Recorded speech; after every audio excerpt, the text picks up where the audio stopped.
Assalamualaikum warahmatullahi wabarakatuh. Berjumpa lagi dengan saya Isnan Adi Priyatno. Pada video kali ini saya akan membahas materi tentang menulis cerita sejarah pribadi.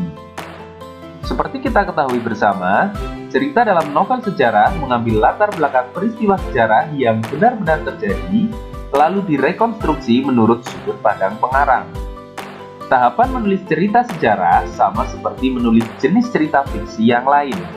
Perbedaannya hanya terletak pada latar belakang peristiwa dalam cerita yang dibuat.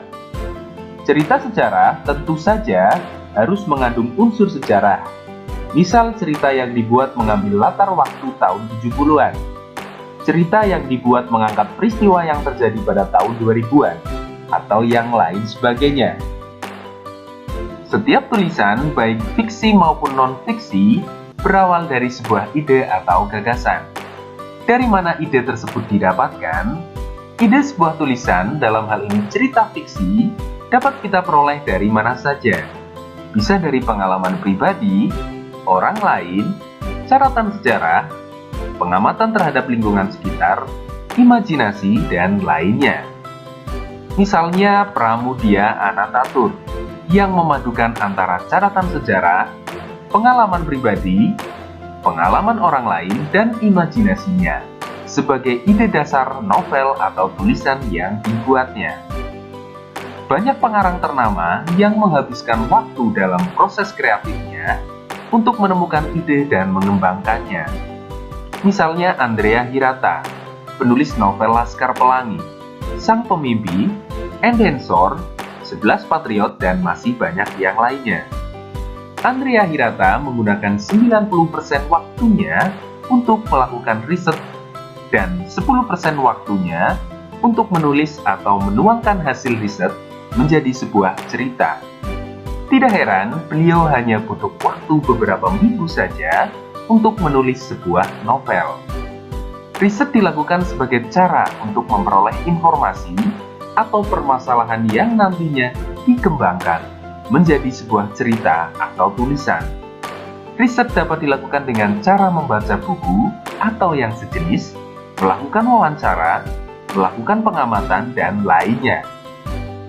Berikut ini adalah kutipan dari salah satu cerita yang saya buat berdasarkan pengalaman pribadi. Cerita tersebut mengambil setting tahun 2000-an, ketika di desa saya beredar isu tentang culik.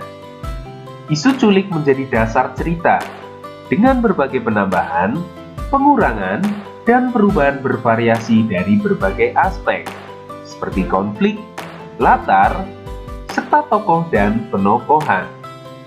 Dalam sebuah cerita fiksi, pengarang dibebaskan untuk menciptakan cerita, peristiwa, konflik, latar, dan tokoh. Beberapa permasalahan dan konflik yang saya tampilkan dalam cerita tersebut adalah hasil rekaan atau hasil imajinasi saya sendiri. Penambahan konflik bertujuan untuk membuat cerita semakin menarik. Sebuah cerita dapat dikatakan menarik atau tidak menarik dapat ditinjau berdasarkan konfliknya. Seorang pengarang dituntut untuk bisa membangun konflik yang menarik dalam cerita. Sebuah cerita fiksi harus menampilkan konflik. Konflik adalah ketegangan, percecokan, perselisihan, atau pertentangan. Dalam cerita fiksi terdapat 3 jenis konflik.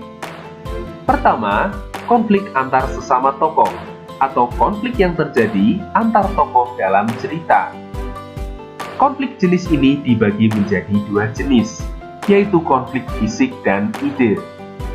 Konflik fisik ditandai dengan adanya gesekan fisik antara tokoh satu dengan lainnya dalam cerita. Misalnya perkelahian.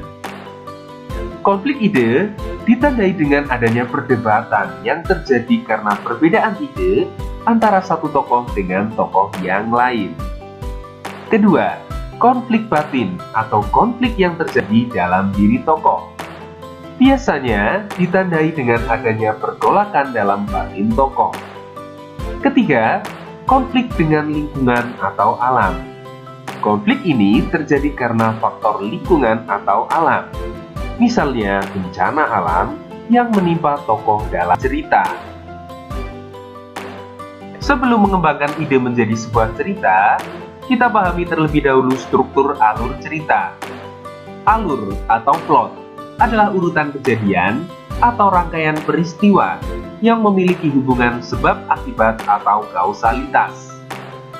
Sebuah cerita dengan alur maju dimulai dari bagian eksposisi atau pengenalan.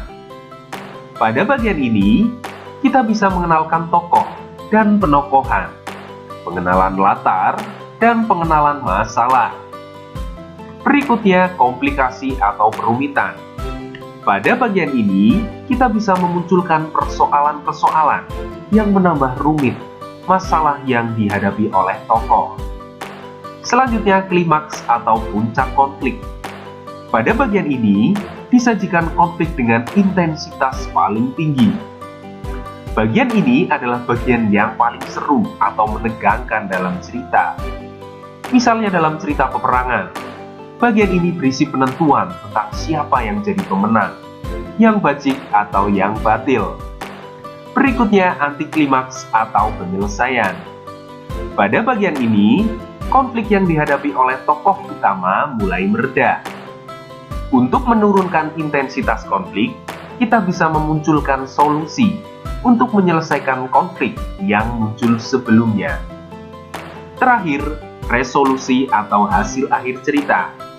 Cerita bisa berakhir bahagia atau happy ending, menyedihkan atau sad ending, atau menggantung.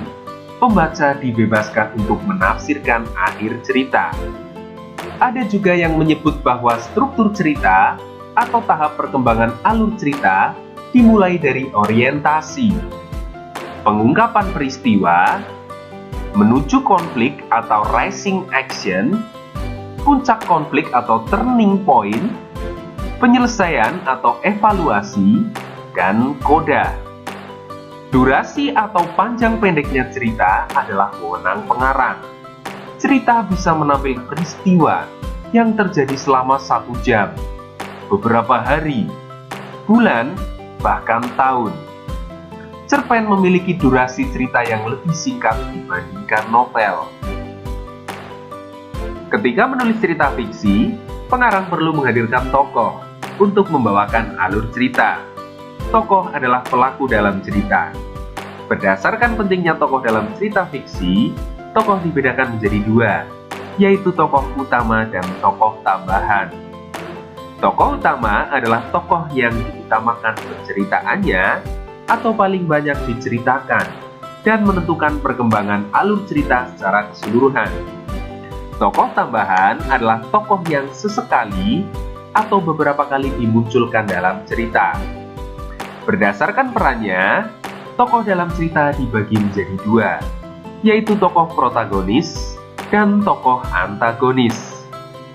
Tokoh protagonis adalah tokoh yang kita kagumi, yang salah satu jenisnya secara populer disebut hero atau pahlawan. Tokoh ini menampilkan sesuatu yang sesuai dengan harapan kita atau harapan pembaca.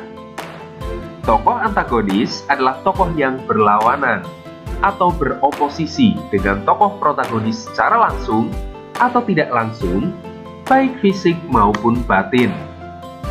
Secara umum, dapat dikatakan bahwa kehadiran tokoh antagonis penting dalam cerita fiksi, khususnya fiksi yang mengangkat masalah pertentangan antara 2 kepentingan, seperti baik buruk, baik jahat, benar salah, dan lain-lain yang sejenis. Tokoh antagonislah yang menyebabkan timbulnya konflik dan ketegangan yang membuat cerita menjadi menarik. Ada juga tokoh tritagonis atau penengah. Tokoh ini bisa dimunculkan atau dihadirkan dalam cerita untuk menengahi konflik antara protagonis dan antagonis. Berikutnya penokohan. Penokohan adalah karakter atau watak tokoh. Setiap tokoh dalam cerita memiliki karakter atau watak masing-masing. Karakter tokoh dalam cerita sebagaimana karakter manusia pada umumnya. Misal pendiam, pemarah, dermawan, sombong, dan lainnya. Jumlah tokoh, penokohan, jenis kelamin tokoh, usia tokoh dalam cerita, sepenuhnya adalah wewenang pengarang.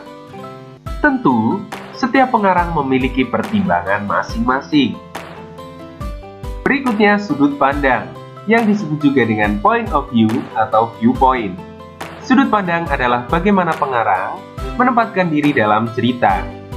Sudut pandang dibagi menjadi dua, yaitu sudut pandang orang pertama dan sudut pandang orang ketiga. Dalam sudut pandang orang pertama, pengarang terlibat dalam cerita. Biasanya pengarang menyebut dirinya sebagai aku, saya, hamba, atau yang lain. Dalam sudut pandang orang ketiga, pengarang hanya sebagai narator dan tidak terlibat langsung dalam cerita. Sudut pandang ini biasanya menggunakan kata ganti orang ketiga, seperti dia, ia, mereka, dan lainnya, serta menyebutkan nama. Sudut pandang orang pertama dibagi menjadi dua jenis. Pertama, sudut pandang orang pertama sebagai pelaku utama. Dalam sudut pandang ini, aku adalah tokoh utama.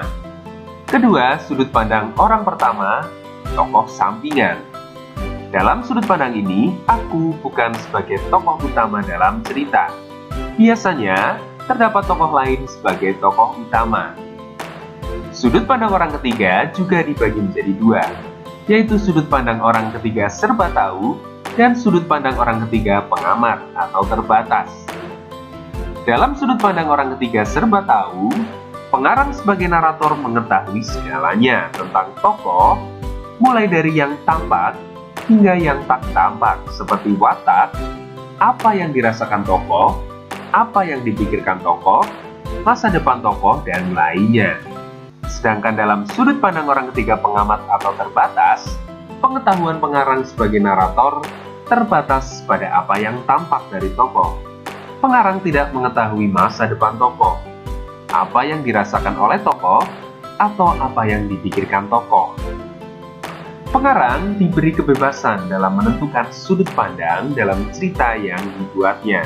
Selain memperhatikan beberapa unsur pembangun cerita tersebut, akan lebih baik jika cerita yang kita buat juga mengandung pesan dan nilai-nilai yang bermanfaat bagi pembaca. Tidak hanya sekedar menghibur, tapi juga menambah wawasan pembaca. Demikian pembahasan tentang materi menulis cerita secara pribadi. Semoga bermanfaat. Terima kasih. Wassalamualaikum warahmatullahi wabarakatuh.